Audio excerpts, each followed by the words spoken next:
안녕하세요. 옴스입니다. 면접 시즌이 이제 막 시작이 되어서 벌써 면접을 보고 계시는 분들이 많이들 계십니다. 그런데 면접만 잡히면 저한테 많이들 질문들을 하세요. 옴스님, 대체 뭐부터 준비를 해야 되나요? 라고 굉장히 난감한 질문들을 하시는 분들이 좀 많이 있는데요. 사실은 면접을 제대로 준비하기 위해서는 우리가 취업의 3요소를 중심으로 애초부터 확실하게 기본기를 다져놓고 면접이 닥친 시점부터는 그 지금까지 준비했던 부분들을 제대로 리뷰하면서 내가 부족한 부분들을 보완하고 그리고 지금까지 생각했던 것들을 한 번씩 다 말로 뱉어가는 그런 연습이 실제로는 굉장히 많이 필요합니다. 하지만 이제 질문하시는 분들의 그런 이 의도는 그런 게 아니겠죠. 당장의 면접이 3일, 뭐 이틀 아니면 4일 뒤로 닥쳐왔는데 이 짧은 시간 동안 제가 어떻게 이 면접을 대처해야만 효과적으로 이 면접을 대응할 수 있을까요? 라는 부분이 가장 여러분들이 궁금한 부분들이라고 생각을 했습니다. 할 때 어떤 것들 준비하면 좋은지 첫 번째부터 좀 정리를 해보도록 하겠습니다. 자, 가장 먼저 여러분들이 자기소개를 준비해야 될 겁니다. 여러분들 자기소개 준비하는 방법에 대한 영상 제가 또 미리 준비한 바 있기 때문에 그 내용을 좀 참고하시면 좋겠고요. 자, 자기소개 이외에 여러분들도 준비할 게 있다면 자, 나의 강점과 장점에 대한 부분들을 좀 최대한 다양하게 준비를 하시는 게 좋습니다. 자, 사실은 이유까지 일일이 설명드리기 좀 그렇긴 한데 장점과 뭐 강점이라고 한다면 뭐 업무적인 역량일 수도 있고요. 뭐 성격적인 부분, 자, 태도적인 부분, 성향적인 부분 모든 것들을 포함합니다. 자, 그렇다고 제가 직무 역량이라고 얘기하지는 않았어요. 특정 내가 지원한 직무에서 필요한 역량이라고 얘기하지 않았습니다. 자, 그 이유 자체는 내가 나 자체에 대한 이런 다양한 관점에서의 장점에 대한 부분에 이해가 있다면 세일즈의 관점에서 저는 이런 사람인데 이런 사람이 이런 직무에 필요합니다 라는 식으로 충분히 직무 역량화까지도 가능합니다. 취업 그래서 그렇기 때문에 제가 이 부분 자체 나의 장점과 강점 자체를 최대한 다양하게 생각해 봤으면 좋겠다라고 말씀을 드린 거고 이런 직무 역량화와 관련된 부분은 여러분들이 제가 브런치에 쓴 내용 혹은 이번에 출시된 스펙을 뛰어넘는 면접의 기술 참고하셔서 좀 디테일한 부분들을 확인하시는 게 좀 더 좋겠다라고 생각이 듭니다. 자, 그리고 나서 여러분들이 하나 더 생각할 게 있다면 뭐 생활 신조, 자, 가치관이라고 생각하시면 좋을 것 같아요. 좀 생각해 두시면 좋습니다. 뭐 사자성어도 좋고요. 자, 그리고 좋아하는 어떤 존경하는 인물에 했던 말도 좋습니다. 여러분들이 가지고 있는 삶의 모토 그리고 가치관이라고 할 수 있는 철학적인 그런 문장을 하나를 딱 준비해서 이게 바로 나의 인생관이다. 나는 이렇게 사는 걸 추구한다 라고 얘기할 수 있는 그런 답변 내용 하나 좀 준비해 두신다면 본인은 어떤 삶의 태도를 갖고 있는가, 존경하는 인물이 있는가, 자, 그리고 본인의 가치관이 무엇인가, 삶의 목표가 무엇인가, 뭐 이런 이 굉장히 철학적인, 굉장히 지원자들의 가치관을 묻는 면접관들의 질문에도 충분히 쉽게 대응할 수 있기 때문에 이 부분 확실하게 준비해 두시는 게 좋을 것 같고요. 자, 이번에는 그 기업과 관련된 내용으로 넘어옵니다. 자, 산업과 기업과 관련된 내용 관련해서 첫 번째로 자, 산업에 대한 산업과 사업에 대한 이해도를 갖추는 게 중요합니다. 자, 지원 동기라고는 지원 동기가 딱 떨어지게 얘기하기에는 좀 어려움이 있습니다. 왜 그러냐면 이 면접관 입장에서는 뭐 예를 들면 사업에 대해서 우리 사업에 대해서 어떻게 생각하냐, 이 비즈니스에 대해서 어떻게 생각하고 왔느냐라는 식으로 여러분들이 갖고 있는 그 비즈니스 자체에 대한 이해도를 묻는 경우가 굉장히 많습니다. 그러니까 오히려 굉장히 어색하게 짜맞춘 지원 동기보다도 이런 부분을 더 궁금해해요. 왜냐면 여러분들이 뭐 연결성이나 뭐 연결고리 표면적인 경험 자체를 가지고 관심을 갖게 됐다라는 얘기 자체에 대해서 크게 신뢰하거나 신빙성이 있다고 생각하지 않습니다. 오히려 그 말이 진실인지 아닌지를 판단하기 위해서 산업에 대한 이해도를 묻게 되기 때문에 이 측면에서 여러분들이 좀 산업 자체가 갖는 역할 중요성을 가지고 좀 공부를 해가시면 좋겠습니다. 일일이 뭐 시장의 뭐 그런 디테일한 뭐 핵심적인 요소부터 경쟁관계 이런 것들 다 보라는 의미가 아닙니다. 자, 그런 맥락에서 이런 비즈니스 자체에 대한 이해도를 바탕으로 시장의 흐름과 트렌드를 알고 가면 좋습니다. 취업은 옴스 잡스. 자, 트렌드라고 한다면 뭐 예를 들면 전기차 같은 경우에 친환경 트렌드를 중심으로 가고 있다. 특히나 유럽이나 미국과 같은 이런 대형 시장 중심으로 정부 시책 변화나 규제 변화가 어떻게 일어나는지에 따라서 수요 변동이 크게 일어난다라는 그런 트렌드들. 그리고 전기차 배터리라고 한다면 지금은 뭐 친환경차라고 한다면 전기차뿐만 아니라 수소차까지 그런 트렌드가 변화해 나갈 걸로 예상이 된다. 각각의 장단점은 뭐가 있다.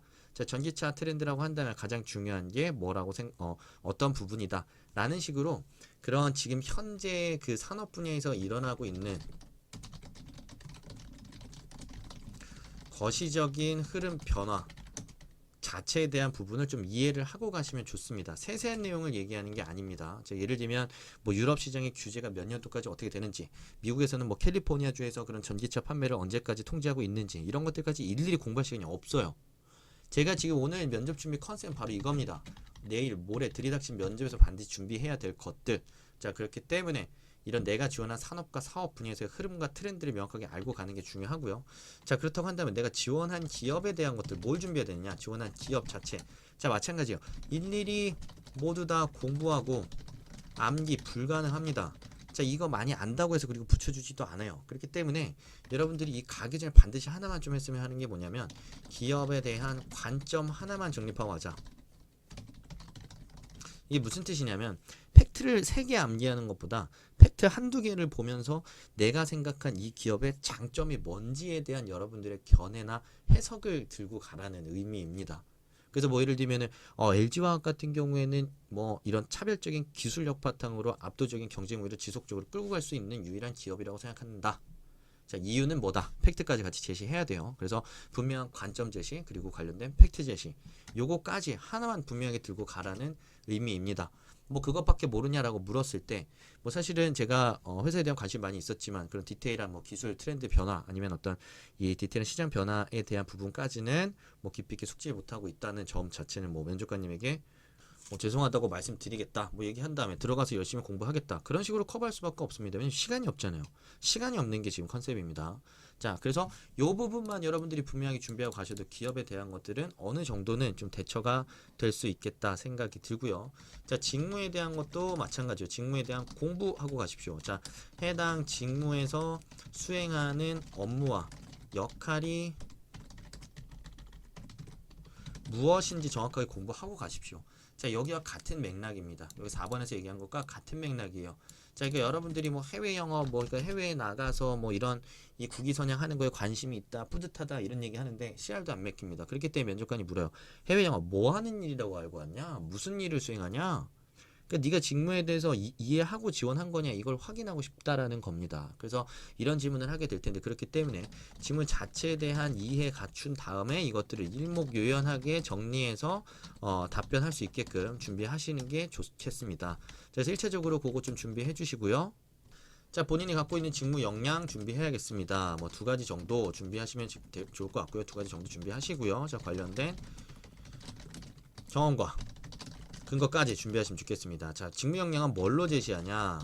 자, 이거는 책이나 브런치 참고하시면 좋겠습니다. 저는 항상 주체적으로 논리적으로 제시할 수 있다라고 얘기를 했고요. 자, 그 부분에 대해서 여기서 일일이 설명하기에는 시간이 너무 많이 걸릴 것 같기 때문에 여기까지만 설명하고 넘어가도록 하겠습니다. 자, 그리고 나서 여러분들의 주요 경험들 좀 정리할 필요가 있습니다. 자, 뭐냐면 뭐 인턴, 공모전, 자, 동아리, 뭐 대외 활동, 뭐 다양한 것들을 하셨을 거예요. 뭐 없을 수도 있습니다. 그렇다고 한다면 학교 생활 그냥 자체라고 생각하시면 되겠고, 자, 이거에 대해서 일일이 하나씩 물어볼 수 있습니다. 무슨 활동이냐? 자, 어떤 역할을 맡았느냐에 대한 부분들을 각각 답변할 수 있게끔 1차적인 답변 준비하시고요. 자, 그 안에서도 각각의 활동 안에서도 기억에 남는 순간이나 경험이 있느냐? 라고 물었을 때 답변할 수 있는 주요 경험이나 프로젝트나 뭐 아니면은 이슈들에 대해서 도출을 해보고 그게 왜 기억에 남는지 그 순간 어떻게 해결했는지 어떻게 대처했는지에 대한 얘기까지 할 수 있는 답변 준비하셔야겠습니다. 자, 그리고 그 마지막으로는 좀 점검을 해볼 필요가 있겠죠. 항상 단골로 등장하는 도전 경험, 실패 경험, 뭐 협업 경험, 그리고 리더십, 뭐 창의, 끈기, 팡이가 아니죠. 창의, 끈기, 도덕적. 자, 이런 본인이 이런 관점에서 뭔가 수행했던 경험이 있냐라는 어떤 질문에 답변할 수 있는 경험을 생각해 두셔야 됩니다. 자, 근데 요거 그냥 좀 하나 제가 추가적으로 말씀드리면 지금 뭐 예를 들면 제가 여기다 쓴 것만 7가지 키워드를 썼는데 7가지 키워드에 대한 각각의 답변 준비하라는 의미는 아닙니다. 자, 그 의미는 아니고요. 저 키워드에 맞춰서 여러분들이 뭐 여기 주요 경험들 안에서 있었던 일을 설명하셔도 좋습니다. 왜냐면 어떤 질문이 먼저 등장할 수 있는지 모르기 때문에 이 순서대로 경험들을 앞부분에 먼저 배치하고 앞부분에 배치한 경험들 뒤에 쓰지 말라는 의미가 아니에요. 내가 가진 경험들로 이런 질문들에 답변할 수 있게끔 준비하시면 됩니다. 자, 그렇기 때문에 이 키워드들에 대해서 여러분들이 답변할 수 있는 주요 경험들 좀 떠올려 보시고요. 이 질문에 맞는 어감에 맞게 뭐 실패한 경험이 뭐냐, 뭘 느꼈냐, 어떤 경험에서 어떤 실패를 어떻게 했던 경험이 있습니다. 그때 저는 실패를 이런 점이 제 실패 원인이었다고 생각합니다. 그때 이런 부분 확실하게 느끼고 이렇게 변화할 수 있었습니다. 라는 식으로 각각의 키워드에 대해서 여러분들이 확실하게 답변할 수 있는 기본적인 세트 준비하신다면 모레 아니면 3, 4일 뒤 정도에 잡힌 면접 충분히 효과적으로 대응할 수 있을 거라고 생각이 듭니다. 자, 오늘 준비한 영상 굉장히 많이 도움이 됐을 거라고 확신합니다. 그렇게 생각하신다면 좋아요 꼭 한 번씩 눌러주셨으면 좋겠습니다. 안 누르고 튀시는 분들 제가 저주하도록 하겠습니다. 오늘 영상 잘 봐주셔서 감사합니다. 옴수였습니다.